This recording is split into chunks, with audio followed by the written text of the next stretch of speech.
Before the pyramids pierced the Egyptian sky, before the first stone of Stonehenge was quarried, before written language existed to record human ambition, a people gathered on a windswept plateau in ancient Anatolia. They came with purpose, with vision, with something resembling faith. What they built there would remain buried for 10 millennia, waiting to rewrite everything we thought we knew about the dawn of civilization. This is the story of Göbekli Tepe. This is the story of the first temple.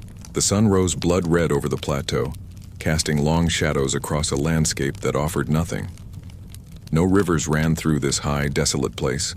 No forests provided shelter. The grasslands stretched endlessly, populated only by the wild herds that migrated with the seasons and the predators that followed them.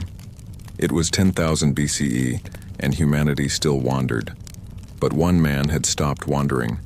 His name of names as we understand them existed yet has been lost to the ages.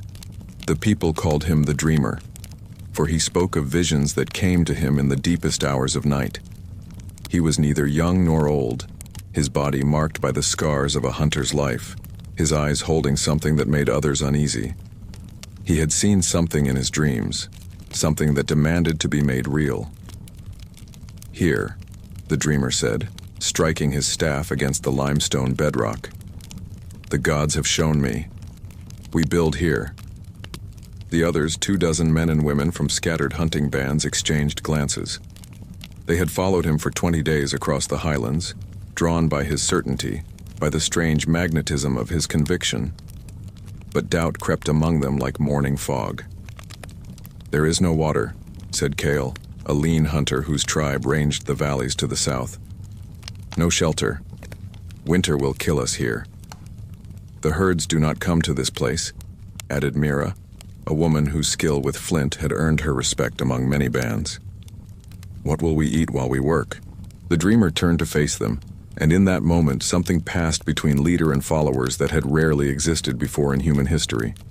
Not the dominance of the strong over the weak, but something more complex, something that looked like faith. "We will carry water," the Dreamer said. "We will hunt in the valleys and bring meat to the plateau. We will work and rest and work again.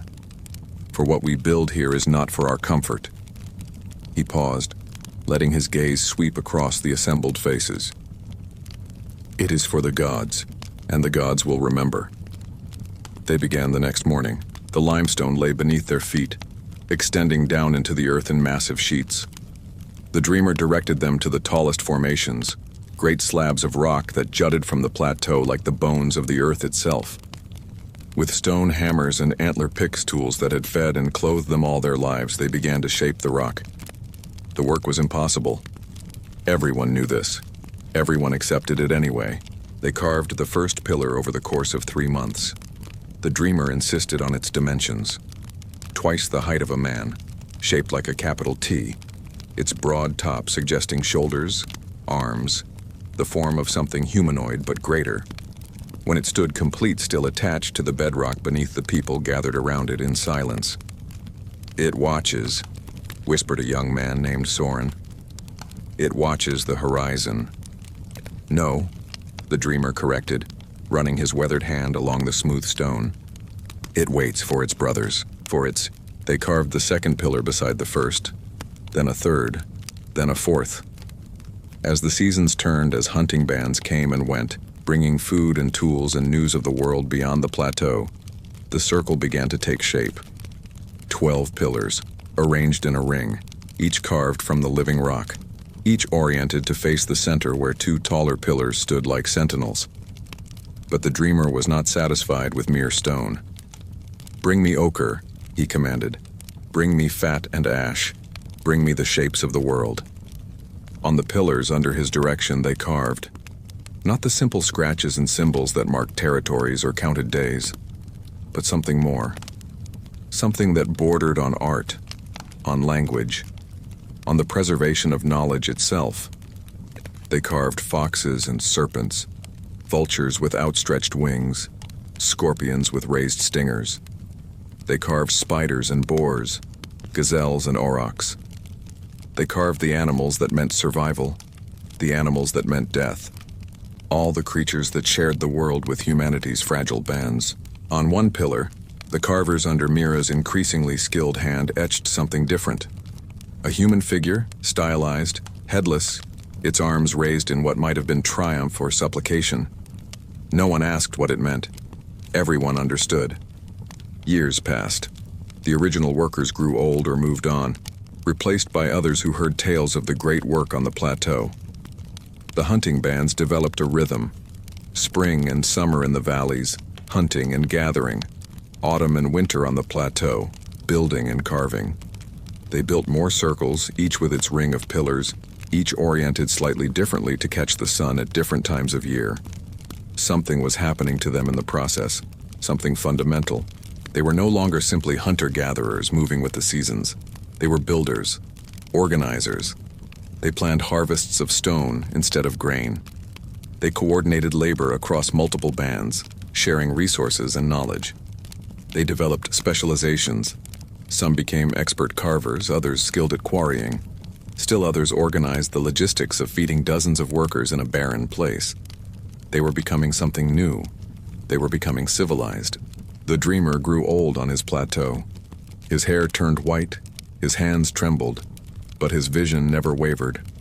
On a winter evening, as snow dusted the stone circles, as fires burned between the pillars casting dancing shadows on the carved animals, he gathered the people one final time. "You have built well," he said, his voice thin but clear. "But do you understand what you have made?" Silence answered him. "We are brief," the dreamer continued. "We are born, we hunt, we die, the seasons turn, and we are forgotten.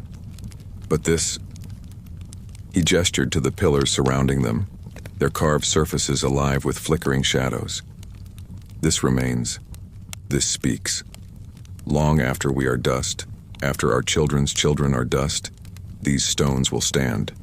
They will say, 'We were here. We saw the gods. We built for something greater than ourselves.'" He died that night, wrapped in furs beside a fire, surrounded by pillars that would outlast empires not yet imagined. The work continued without him. More circles were built, more pillars carved. For 1,000 years, the plateau hummed with human activity, with the sound of stone on stone, with songs whose melodies are lost forever. Then, mysteriously, it ended. Perhaps new gods rose elsewhere. Perhaps the people moved on to discoveries that made stone temples obsolete. Perhaps the old dreams faded, replaced by new visions. Whatever the reason, the circles were deliberately buried, carefully covered with earth and debris, hidden as if they were too sacred or too dangerous to leave exposed. They slept beneath the plateau for 10,000 years. When they were finally uncovered by archaeologists in the 1990s, the world stood amazed. Here was proof that monumental architecture preceded agriculture, that organized religion might have sparked civilization rather than the other way around. The experts cataloged and theorized, trying to understand what drove Stone Age people to create something so magnificent, so unnecessary for mere survival. But on the plateau, when the wind blows across the excavated circles, when sunlight strikes the ancient carvings just right, you can almost hear the answer. They built because humans build, because we dream, because we've always reached for something beyond survival, something that whispers from the dark places of the mind, promising that our brief lives might mean something more. The dreamer, whoever he was, understood this truth 12,000 years ago. His temple stands as proof that even at the dawn of civilization, we were never simply trying to survive.